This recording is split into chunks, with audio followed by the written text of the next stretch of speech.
తిరుపతిలోని శ్రీ వెంకటేశ్వర వైద్య విజ్ఞాన సంస్థ స్విమ్స్లో శుక్రవారం 79వ స్వాతంత్ర దినోత్సవ వేడుకలు ఘనంగా జరిగాయి. శ్రీ పద్మావతి మహిళా వైద్య కళాశాల క్రీడా మైదానంలో ఈ కార్యక్రమాన్ని నిర్వహించినట్లు SVIMS medical superintendent doctor Ram తెలిపారు. ఈ సందర్భంగా స్విమ్స్ సంచాలకులు మరియు ఉపకులపతి డాక్టర్ ఆర్వి కుమార్ జాతీయ జెండాను ఆవిష్కరించారు. అనంతరం ఆయన డాక్టర్లు, విద్యార్థులు, సిబ్బందిని ఉద్దేశించి ప్రసంగిస్తూ స్వాతంత్ర సాధన కోసం ఎందరో మహానుభావులు ప్రాణాలు అర్పించారని, వారిని స్మరించుకోవడం మన కనీస కర్తవ్యమని అన్నారు.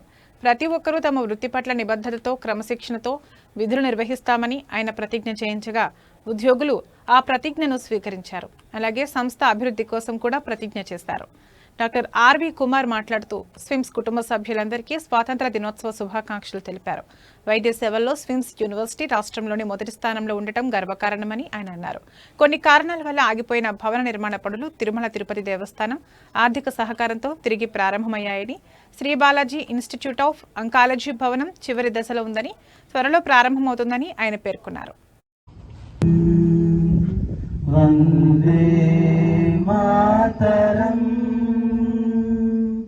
సుజలాం సుఫలాం సస్యశ్యామలాం మాతరం వందే మాతరం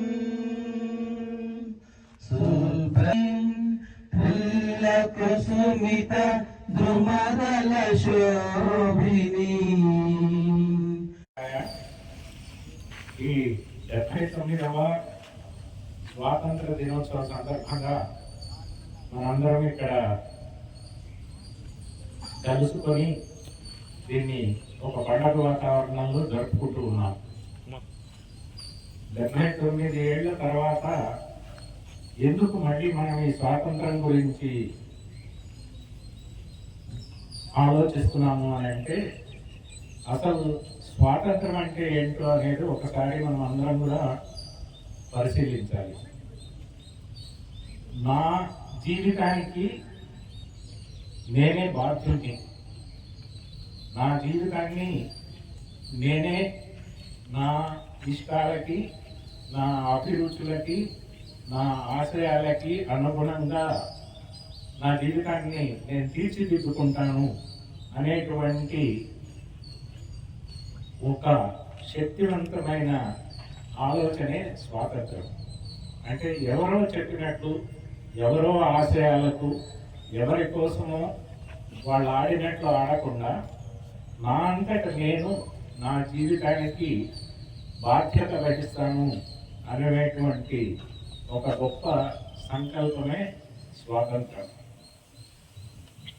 ఇప్పుడు స్వాతంత్రానికి ఏమైంది అని మీరు అడగచ్చు. మనము కొన్ని నెలల కిందే చూసాం.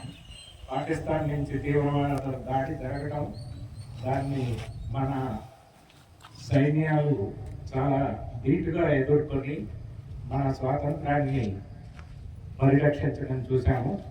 వాళ్ళందరికీ కూడా మనం ఈ సందర్భంగా మన శ్రద్ధాపూర్వకమైనటువంటి నివాళులు అర్పిస్తూ ఉన్నాం. అటు సైనికంగా, రాజకీయంగా జరుగుతూ ఉంటే, మరొక వైపు ప్రపంచమంతా కూడా ఆర్థికమైనటువంటి ఈ సంక్షోభంలో చేరుకుంది. అంటే వేరే దేశాలు మనల్ని ఆర్థికంగా ఇబ్బంది పెట్టి చేసేటువంటి పరిస్థితి కూడా చూస్తున్నాం.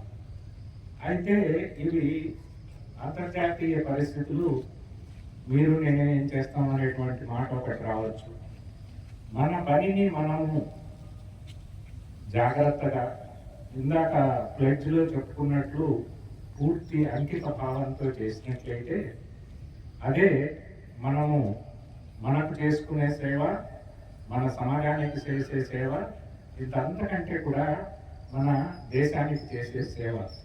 ఎందుకంటే మనం చేసే ఈ చిన్న పని ఒక్కొక్క ఇటుక లాంటిది. ఏ భవనంలో అయినా ఒక ఇటుక మెతకగా ఉంటే ఆ భవనం దెబ్బతింటుంది. అలా మనం ప్రతి ఒక్కరం కూడా మనం అక్కడ పోయి సైన్యంతో పాటు పోరాడాల్సిన అవసరం లేదు. మన బాధ్యత అంటే పిల్లలు, స్టూడెంట్స్ తమ చక్కగా చదువుకొని, నర్సెస్, టెక్నీషియన్స్ తమ పనిలో అంకిత భావంతో పనిచేస్తూ డాక్టర్లు వాళ్ళు చక్కగా చదువు చెప్పడం, పేషెంట్లను చక్కగా చూసుకుంటూ ఈ మాతృ సంస్థ అయినటువంటి మన స్విమ్స్ యొక్క డిగ్నిటీని మనం తల ఎత్తుకొని ప్రపంచంలో తిరిగేటట్లుగా చేయగలిగితే మన బాధ్యతలు సక్రమంగా నిర్వహిస్తూ అదే మనం చేసేటువంటి స్వతంత్ర పోరాటం.